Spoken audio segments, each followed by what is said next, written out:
Oh boleh aja. Emang kamu nggak kerja yok? Enggak nih Bud, lagi nganggur. Kok bisa ya? Warung makan Sunda, tapi hiasannya itu seperti kejawa-jawaan gini. Lah emang setiap hari selalu begitu ya Bud?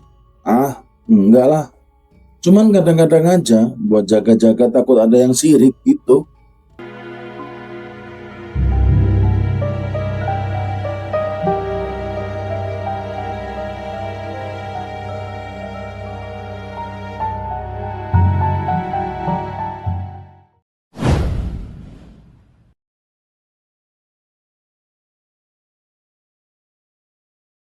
Assalamualaikum warahmatullahi wabarakatuh.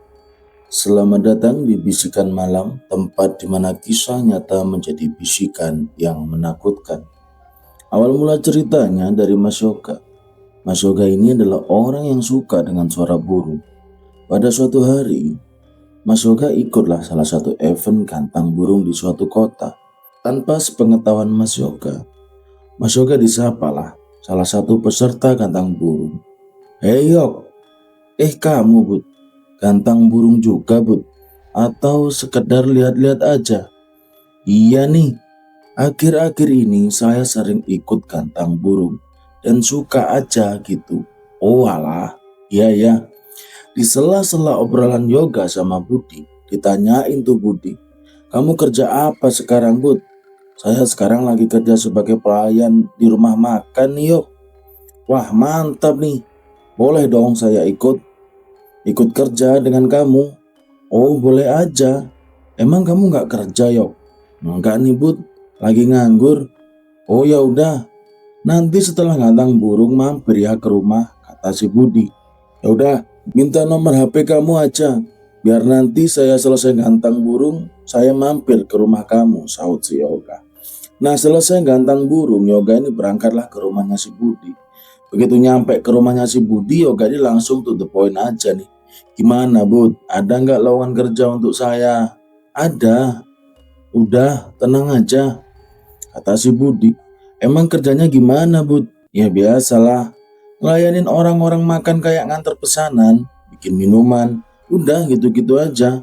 Oh gitu ya, iya iya. Ya udahlah, saya mau, tapi tunggu dulu Bud. Saya harus izin istri dulu.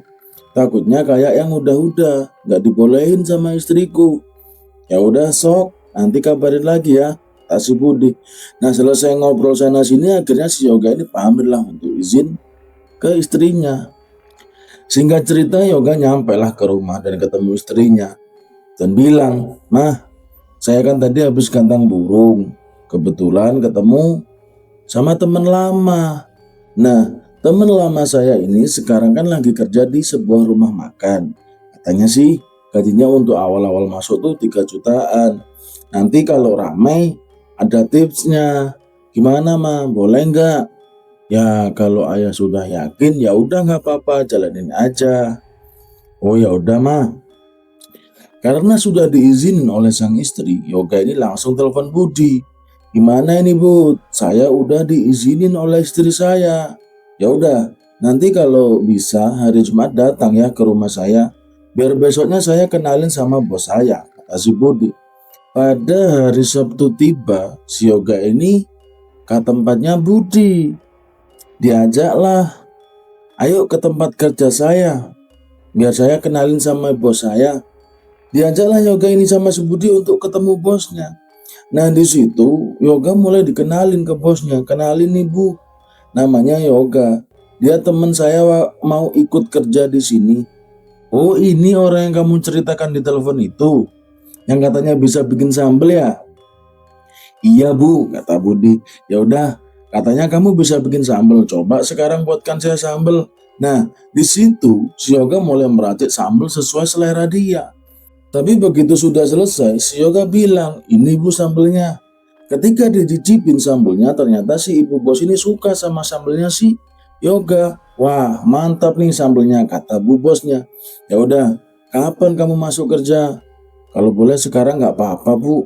Jangan sekarang lah, sahut bosnya. Besok Senin aja, kamu masuk kerja. Kan baru datang juga, biar istirahat dulu. Oh ya udah, siap Bu, sahut si Budi. Tapi di pikirannya si Yoga merasa ada yang janggal. Karena hiasan-hiasan di warung makan itu nggak sesuai dengan namanya. Kok bisa ya warung makan Sunda tapi hiasannya itu seperti kejawa-jawaan gini. Karena si Yoga sedikit mengerti tentang hal-hal mistis, Yoga ini ngerasa orang yang kuat di warung itu. Tapi karena Yoga mencoba pikirannya positif, karena baru melihat juga dan baru datang, ya udahlah nggak apa-apa, saut sih, pikir sih Yoga. Pas pertama si Yoga masuk kerja, sebelum masuk ke rumah makan itu kan rumah makannya di depannya itu ada gapurannya besar gitu. Pas pertama mau masuk ke dalam, Yoga ini melihat siraman air kembang 7 rupa. Tapi meskipun curiga dan baru masuk kerja, Yoga ini bilang, mungkin ini adalah buat penangkal aja, biar nggak ada orang-orang yang syirik. Tapi ketika tambah masuk ke dalam, Yoga makin merasa janggal karena melihat sekelebatan wanita baju compang-camping, mukanya hancur dan banyak darahnya. Nah di situ Yoga sempat kayak bertolak belakang sama isi pikiran dan hatinya, dan seakan-akan ada yang ngebisikin Yoga, udah kamu nggak usah kerja di sini, nanti kamu bisa celaka. Nah di sini Yoga meletak menghiraukan apa yang ada di pikirannya. Kemudian masuklah ke dalam dan ketemulah si Budi. Hei Bud, gimana nih hari pertama kerja saya? Apa yang harus saya lakukan? Udah, kamu bersih-bersih meja aja di depan. Oh siap, nanti saya bantuin, kata si Budi. Akhirnya si Yoga ini mulailah nyapu-nyapu di depan. Saat nyapu-nyapu di depan, si Yoga ini melihat ibu bosnya datang dan menyapa si Budi dan Yoga. Nah Yoga ini ngerasa tatapan ibu bos ke Yoga ini kayak tatapan orang yang tidak suka. Di sela-sela ibu bos yang baru masuk itu, tiba-tiba ibu bos itu tadi keluar lagi sambil membawa air yang di baskom kecil dan ada adukannya gitu. Langsung disiram sedikit-dikit ke seluruh ruangan itu. Karena rasa penasaran si Yoga, dia tanyalah sama Budi. Lah emang setiap hari selalu begitu ya Bud? Enggak lah. Cuman kadang-kadang aja buat jaga-jaga takut ada yang sirik gitu. Oh gitu ya. Singkat cerita pas hari kedua, si Yoga masuk kerja, kejadiannya memang tetap sama. Masih ada kembang 7 rupa di depan, masih ada sosok yang terus menghantuinya waktu pertama masuk.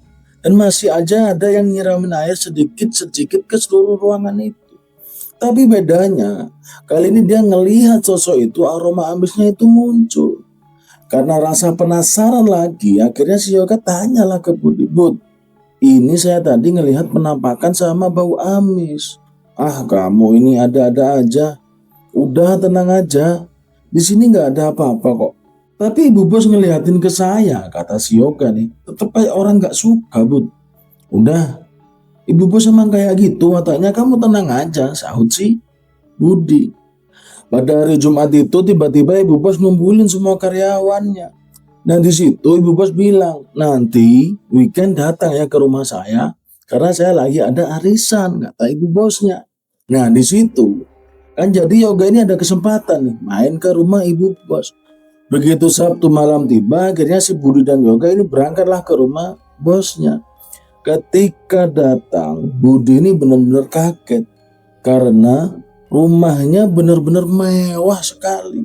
Tapi anehnya di rumah ibu bos ini, kenapa ya?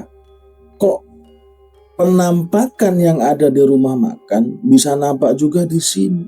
Kayak seakan-akan sedih, kayak minta tolong.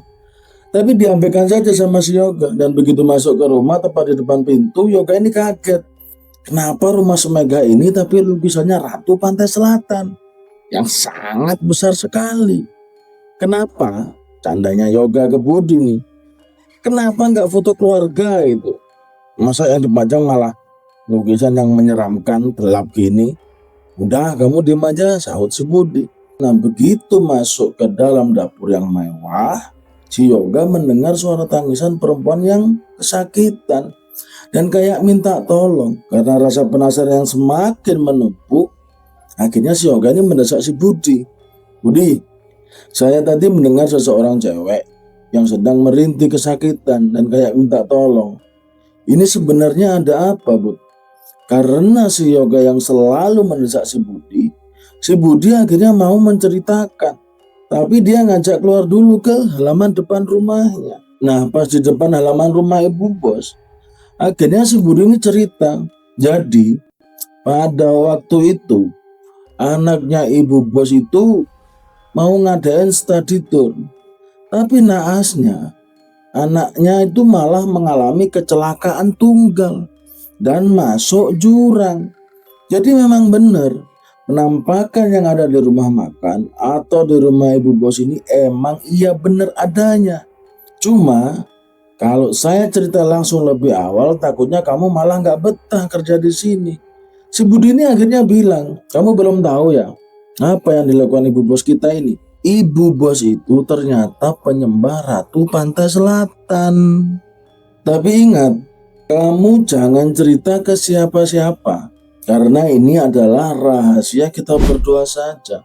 Sebenarnya, memang si Budi ini sudah tahu sangat lama. Tapi karena adanya ancaman dari ibu bos dan bilang ibu bos itu kalau sampai ikut campur dan berani cerita ke semua orang, terutama karyawan, maka kamu akan saya jadikan tumbal berikutnya.